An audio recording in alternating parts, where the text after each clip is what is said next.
My final exam was a loneliness called Solo. My only companions were the wind, the rock, and the fire beside me. 3 days and 3 nights of challenge, and then a moment of triumph. I'll never forget that last day and the special feelings it brought. My thoughts ran deep and wide as I spent those last few hours looking back over the 3.5 weeks I'd spent in this wilderness. The 3.5 weeks it took to learn about my fellow man and about myself. It began one fall morning on an old bus grinding its way down a twisted mountain road. The passengers were young men from all walks of life, from all parts of the country.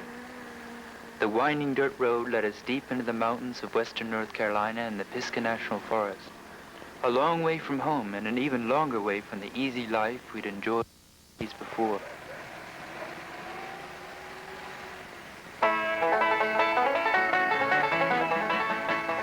As I look back on that trip now, it occurs to me that none of us really knew what awaited us at the end of our journey, and many of us just weren't prepared for the shock that would greet our arrival in this strange new place.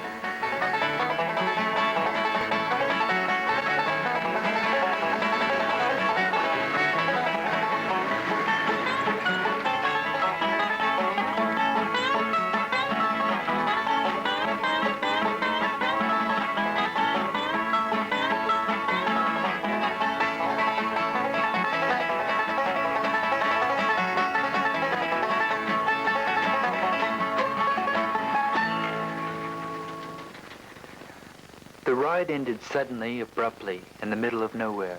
There wasn't a building or a tent in sight. In fact, the only sign of civilization was the 2 men who were waiting to check us off the bus. My welcome to the North Carolina outward bound school came in a gut-straining hike up the side of a mountain with 50 pounds of duffel bag on my shoulder. The school was a real jolt to me at first, and I'll have to admit in those first few minutes I wondered even if I could take it. But there were many things I didn't understand that first day. There'd be a lot of changes in us before we were through with this course. There would be many new things to learn and accept. The first thing we learned was that this was no summer camp, and that we weren't here just for fun and recreation. Our first official exercise was an orientation class. We ran, not walked, about a mile to the top of a big rock where our instructor told us of the outward bound school, what some of our objectives were, and what we could expect for the next 26 days. There are 12 of you. The rock below you, the valley before you, and at your back, the gorge. He was a rugged, intense man who knew outward bound and knew it well. I could tell he took his job seriously. The words were plain enough. There'd be no fooling around. It would be 26 days of mental and physical stress unlike anything we had ever experienced before. We would be pushed to the very limit of our endurance, then beyond, and eventually we would be pushed even beyond that. We would discover during the course of our training that we could stand far more pressure and strain than we thought. And at least once during those days of training, everyone in the crew would sense his outer limit. We would also learn about each other. Each of us would come to know and depend upon others unlike himself. And there would be times when we would literally hold each other's lives in our hands. You can come to know all there is to know about map reading and all there is to know about a compass. You can come to know first aid perfectly and all of the things that we teach you, and if this is what you go home with, and this alone, we will have failed. This is not a physical fitness expedition. This is not recreation. This is a question of interpreting the experience you have before you through the symbolic action of trees, rocks, and water. Consider the nature of growth. Consider the nature of flux.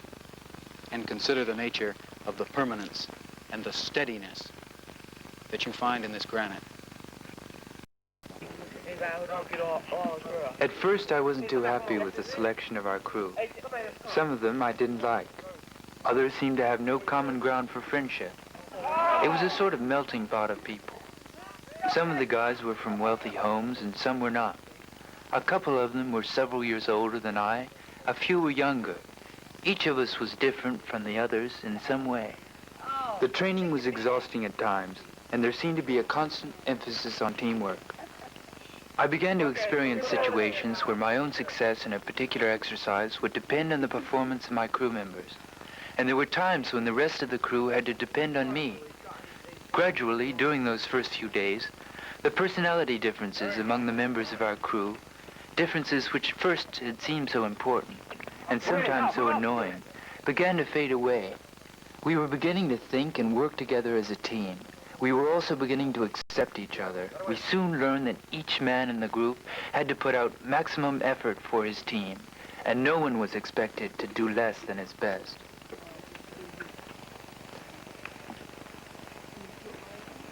Hey, hold my hand.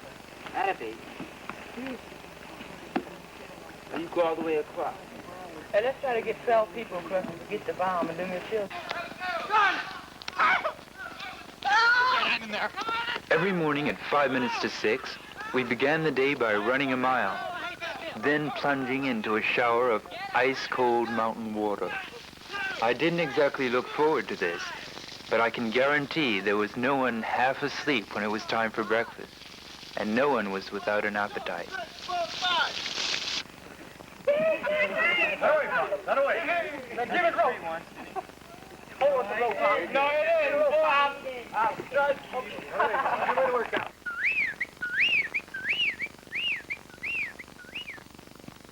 Each day served up its own kind of challenge, its own test of courage, and each day seemed to be tougher than the day before. It became routine to face adversity, commonplace to overcome it.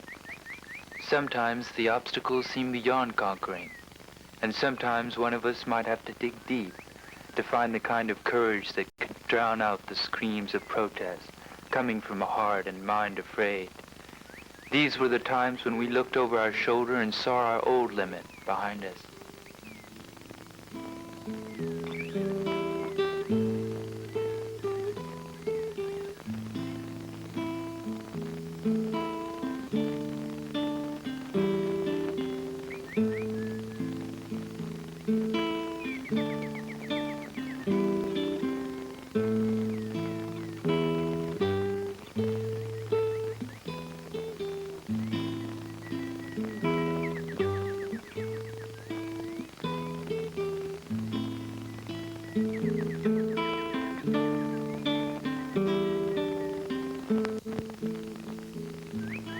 My first real test came the day our group was taking a confidence and conditioning exercise known as the ropes course. I was doing well, I thought, and had very little trouble until I got to that part of the course called the platforms. My heart was in my throat when I looked down and saw a little disc of wood far beneath me. A few minutes before, as I'd watched others jump the platforms, it had seemed easy. But I was frozen there. I was humiliated, perhaps, but I just couldn't move. I probably would have stood there all day if the instructor hadn't come over. He began talking, and I began listening. Just move out to the edge and flex your knees. Now, I want you to look at the center of the platform. Just study the center of the platform, bend your knees slightly, and walk out. You don't have to jump. All you have to do is walk out and concentrate on landing in the platform right in the center. Okay? At first, his talking bugged me. I was ashamed that I couldn't make the jump, and I didn't want to call attention to my failure. I wanted to be left alone, and I wanted to climb down from that perch and forget it had ever happened. For a moment, all the ideals, the objectives of Outward Bound deserted me, and for a moment I forgot that failure is not the way of life around here. His words finally began to get to me. There was a kind of urgency in his voice, and he made it seem desperately important that I overcome this challenge. Soon it became that important to me, too. The most important thing in my life at that moment was jumping. I knew I had to do it, for the crew and for the instructor, but most of all, for myself. Remember form. Now, turn away from me and look at the center of the platform. Very easy. Okay, now just forget all about me. Concentrate on the center of the platform, and I want you to jump. very, very easy. Right now, do it. Just do it. You're wasting my life, Bill. Okay. Now, move on to the next one. Come on now. Same thing. Bingo. It was a proud moment for me. I was so elated, I jumped again, and it was easy the second time. There would be other times like this, times when physical and mental strength, when spirit and ability would surface from deep inside, offering courage to someone facing fear. And there would be other proud moments.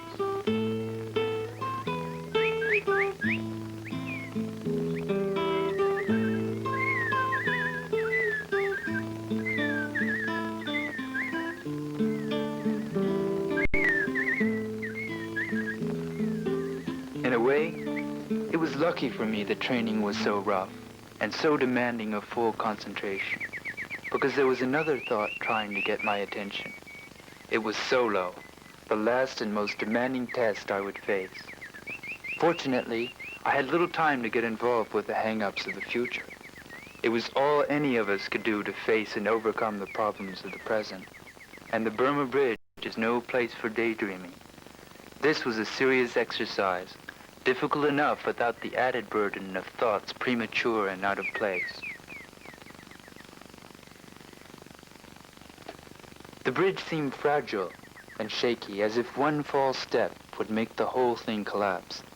Again, confidence assumed an important role, with the added need for sure feet, of course.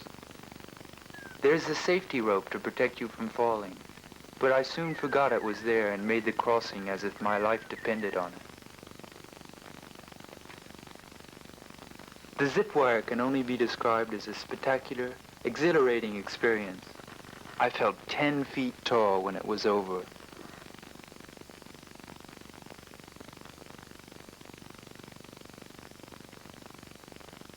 Probably the most important part of the equipment that we use here is this rope. This rope is a nylon rope. It has a tensile strength of approximately 5,000 pounds. Now this rope has part of its strength in its elasticity. It stretches approximately a third of its length. It is, when it's new, a very safe rope, but if it's used for a while, it stretches and it may lose some of its safety. Some of the most important outdoor skills taught at the North Carolina School are mountain climbing, rappelling, and mountain rescue techniques. All the weeks of work and sweat, building confidence in ourselves, developing our minds and bodies to perform competently in unusual and possibly dangerous situations, all this finally led to the fabulous cliffs of Table Rock Mountain.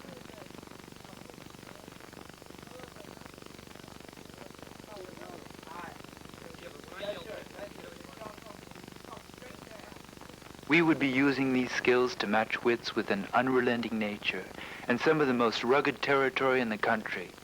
And we were as ready as 2.5 weeks of intensive instruction by top-flight experts could make us. One of the most useful of our rock climbing skills was mountain rescue procedure. We had been trained in emergency medical aid and the technique of search and rescue. We had learned that the concern for life is the primary emphasis of outward-bound training. We knew how to take an injured person off the side of a mountain by using ropes and a special litter, and we spent quite a while getting good at it.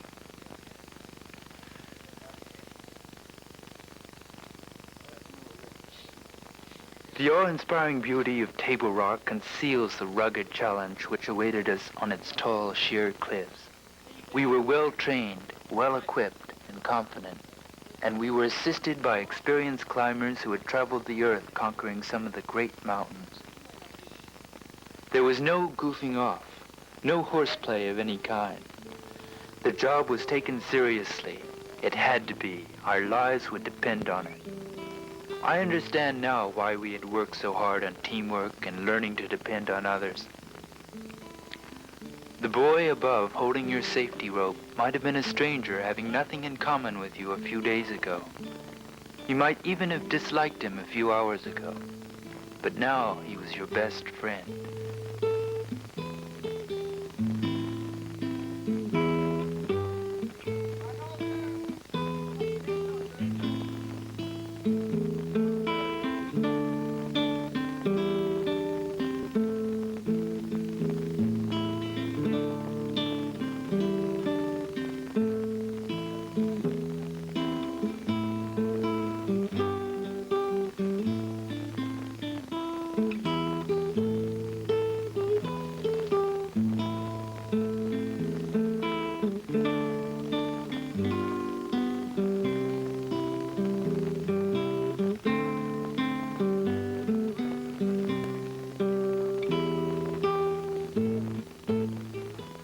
It was a beautiful sight and a great feeling to look out over Linville Gorge from the top of a mountain and to know that you've mastered a small piece of this vast wilderness.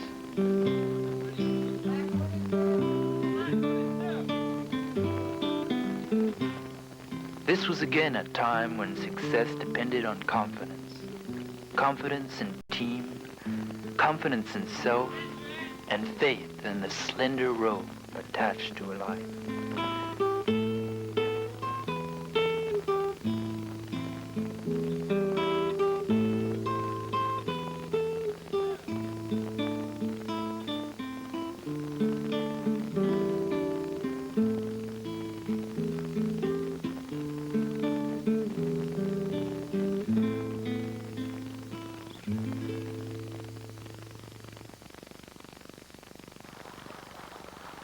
Toward the end of our course, our crew left the base camp and embarked on our final expedition. 4 days of practicing all the skills we had learned, 4 days of hiking and camping our way through the wilderness, and 4 days of each other. The scenery and the weather were often beautiful, sometimes hostile. We learned a great deal about each other on this trip. In some of the guys, I saw fear and weakness brought out in the face of an environment which seemed uncivilized to them.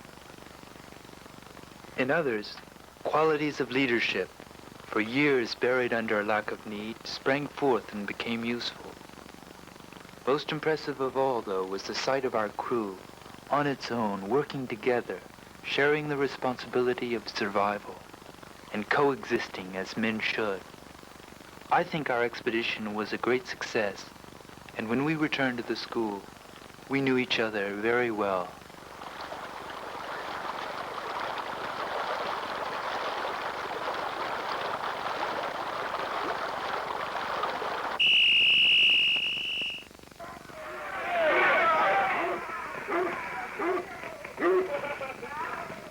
The 6-mile marathon was a test of endurance, of guts.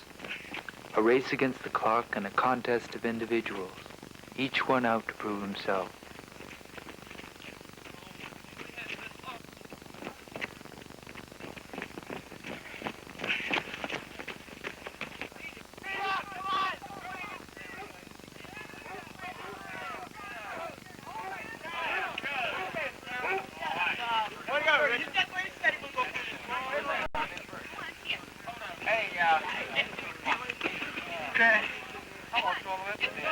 This was, as all things are at Outward Bound, demanding, grueling, the kind of test that takes all you have to offer and then shouts for more.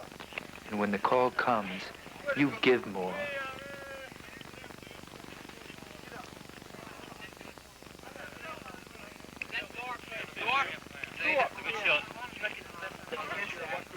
In competition, our crew pitted its stamina and spirit against that of the other groups. We were functioning smoothly as individuals and as a team now, and every single one of us had his own burning desire to win.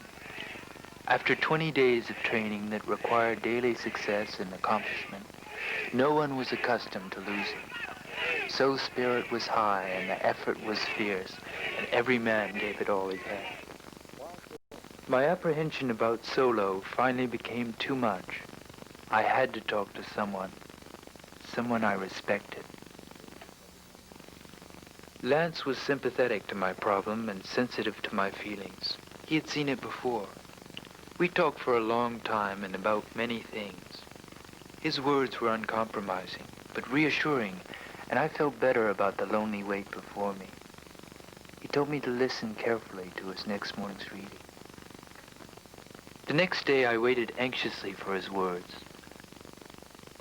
You go on solo today to spend 4 days out in these forests. I suppose I was really hoping for some magic formula, maybe some special advice that would supply the strength and courage that seemed lacking in me.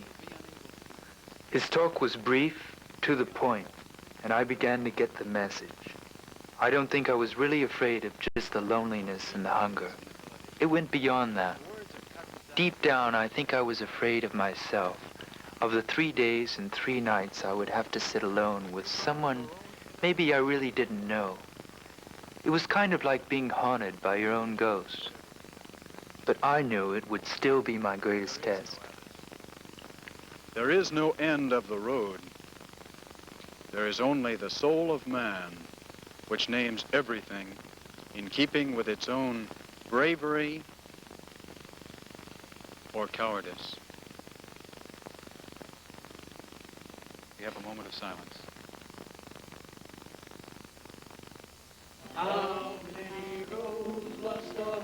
That night I turned in early, and as I lay there listening to the singing, I thought about my tomorrow and all it would bring. 6 matches, a plastic sheet, and the clothes on my back. Not much company, but these would be the only material things I could take with me. They said Solo would let you see yourself as never before. I wondered what it would be like to look in that mirror when I didn't want to look. The fear, it was still there, but at least now it was matched with determination. The answer is blowing in the wind.